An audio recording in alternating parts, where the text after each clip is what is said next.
Dahil nga uminit ang dugo nitong si Moira nang marinig niya ang kumakalat na chika na patay na umano siya at wala siyang ibang may hinala kundi yung mga marites ng Apex. Kaya naman agad-agad niya itong pinuntahan upang kumprontahin.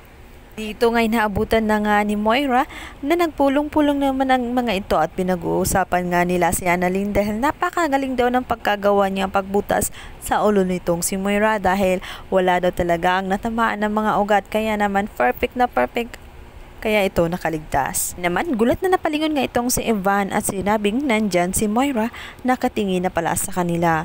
At gulat na gulat din si Moira nang malaman na si Annalyn pala ang nagamot sa kanya bago siya isinugod sa ospital ng Apex. Kas nga sa mga mukha nitong si Moira na tela hindi siya natutuwa sa balitang si Annalyn ang gumamot sa kanya bago pa man siya sinugod sa Apex. Kung akala kasi niya ay talagang si Zoe ang gumawa noon. Mantala, naisipan na nga ni Zoe na puntahan itong si Annalyn para sabihing gising na ang kanyang mami at ito na nga daw ang perfect na oras para makausap si Moira dahil nais nitong magpasalamat sa kanya. Subalit, hindi maganda ang kanilang pagkikita dahil kung akala kasi ni Zoe na magbabago na ang kanyang ina dahil nalaman na nga nito na si Annalyn ang dahilan kung bakit siya buhay pa ngayon. Subalit, hindi nga ganun ang nangyari dahil lalo siyang nairita at lalo siyang nanggigigil. Nakipagkamay nga itong si Moira dito nga kay Annalyn. Akala ng lahat ay magpapasalamat ito at tatanaw ng utang na loob. Subalit iba ang nangyari.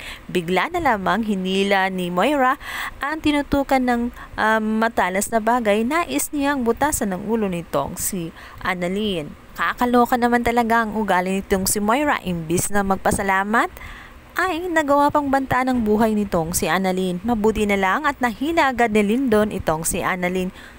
Wala na nga nagawa si Lyndon at Annalyn, umalis na lang sila sa loob ng Apex dahil lang magkagulo-gulo lang lalo kung magtatagal pa sila doon.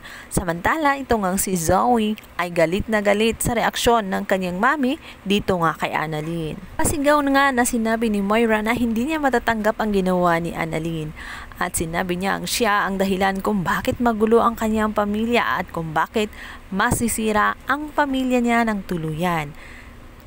Sinabi pa niya na si Annalyn daw ay kahalin tulad ng isang linta na sumisip-sip ng dugo at siyang dahilan kung bakit araw-araw ay parang unti-unti na siyang mamamatay. Humagulgol nga sa iyak itong si Zoe at sinabi niyang hindi ba daw niya maintindihan na ang linta na sinasabi niya ay siyang dahilan kung bakit nabubuhay pa ang mami niya sa harapan niya. Touch kaya ang demonyentang si Moira sa mga sinabi ng kanyang anak?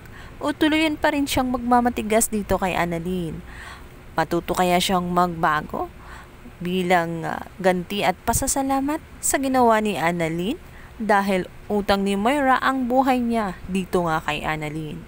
Samantala, ang mga bulaklak naman na binigay nga ni RJ dito nga kay Lynette ay pinatago na lang ni Lynette dito nga kay Chang Susan dahil wala na nga siyang plano na iuwi pa ang mga ito dahil ayaw niyang pagmulan ng selos dito kapag nakita ni Doc Carlos. Kakaloko pang sabi ni Chang Susan na sana all nga daw my choice. Guys, salamat sa pagkikinig at panonood. Please don't forget to like and subscribe.